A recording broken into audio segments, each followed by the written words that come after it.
টাই আহোম যুৱ পৰিষদ অসম চমুকৈ টাইপাৰ উদ্যোগত আজি গোলাঘাটতো গণসংকাৰ কাৰ্যসূচী ৰূপায়ণ কৰা হয়।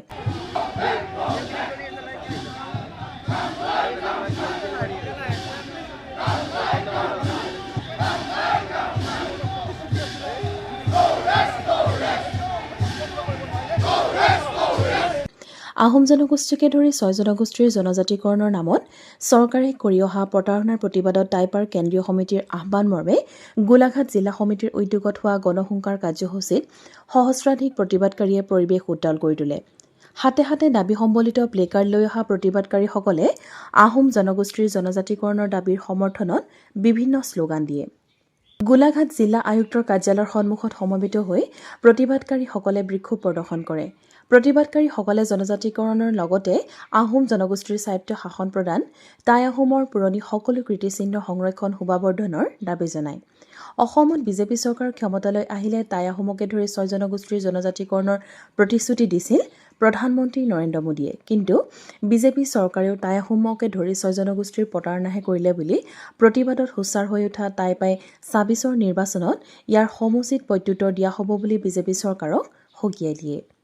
2014 চনৰ লোকসভা নিৰ্বাচনৰ যিবিলাক নিৰ্বাচনী প্ৰচাৰ সভা আছিল, এই নিৰ্বাচনী সভাবিলাকত তেখেতে কৈছিল যে যদি নৰেন্দ্ৰ মোদী ডাঙৰীয়া প্ৰধানমন্ত্ৰী হয়, বিজেপি যদি শাসনলৈ আহে, তেতিয়াহ'লে 6 মাহৰ ভিতৰত টাই আহোমকে ধৰি 6 জনগোষ্ঠীক জনজাতিকৰণ কৰিব।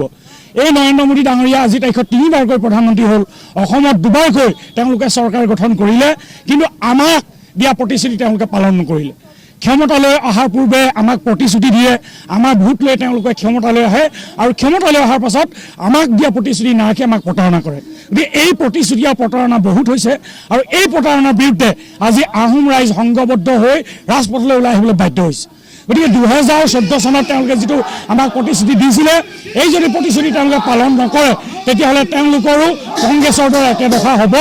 যি কাৰণে তৰুণ গগৈ ডাঙৰীয়াই আহোম হৈ আহোমসকলক জনজাতিকৰণ নকৰাৰ বাবে তেওঁক আমি শাসনৰ পৰা উঠুৱাই দিছিলোঁ, ঠিক তেনেধৰণে এই হিমন্ত বিশ্ব শৰ্মাকো আমি জনজাতিকৰণ নিদিলে আমি শাসনৰ পৰা উঠুৱাই দিবলৈ বাধ্য হ'ম। আৰু শৰাইঘাটৰ দ্বিতীয় যুদ্ধ, শৰাইঘাটৰ দ্বিতীয় যুদ্ধ বুলি কৈ এই আমাৰ ডক্টৰ হিমন্ত বিশ্ব শৰ্মাই তেওঁলোকে দ্বিতীয়বাৰৰ কাৰণে চৰকাৰ গঠন কৰিলে, কিন্তু প্ৰকৃত শৰাইঘাটৰ ৰণ কি এই আহোম যুৱকে দেখাই দিব। আৰু 2025 চনটো আমি ডেডলাইন হিচাপে আমি ঘোষণা কৰিছোঁ। 2025 ইজ ডেডলাইন। আমি অনন্তকাল জনজাতিকৰণৰ কাৰণে আমি অপেক্ষা কৰি নাথাকোঁ। যদি এই 2025 চনৰ ভিতৰত আমাক জনজাতিকৰণ নিদিয়ে, তেতিয়াহ'লে 2026 চনৰ অসম বিধানসভা নিৰ্বাচনত বিজেপি দলটোক আমি ক্ষমতাৰ পৰা উৎখাত কৰিম। আজি গোলাঘাটৰ মাজমজিয়াত আমি আয়ুক্ত মহোদয়ৰ কাৰ্যালয় ঘেৰা কাৰ্যসূচী লৈছোঁ। ইয়াৰ পৰা এই প্ৰতিবছৰৰ পৰা আমি অসম চৰকাৰ আৰু ভাৰত চৰকাৰক আমি সকীয়াই দিব বিচাৰিছোঁ। অহা 26 চনৰ ইলেকশ্যনৰ আগত আমাৰ টাই আহোমকে ধৰি 6টা জনজাতিকৰণ প্ৰদান নকৰে, তেতিয়া আমি বিগত চৰকাৰ কংগ্ৰেছৰ চৰকাৰৰ দৰে বিজেপি চৰকাৰকো আমি উফৰাই দিবলৈ সংকল্পবদ্ধ হৈছোঁ। আৰু 2014 চনত যেতিয়া বিজেপি চৰকাৰ গঠন কৰিছিল, তেতিয়া মাননীয় প্ৰধানমন্ত্ৰী নৰেন্দ্ৰ মোদী ডাঙৰীয়াই কৈছিল, তেখেতে চাপত যি বুকু পেলাই কৈছিল যে তেখেতলোকৰ চৰকাৰ অহাৰ সময়ৰ পাছতে আমাৰ টাই আহোমকে ধৰি 6টা জনজাতি প্ৰদান কৰিব লগতে আমাৰ বিদেশী যিখিনি আছে, বিদেশীখিনি ইয়াৰ পৰা খেদাই পঠিয়াব।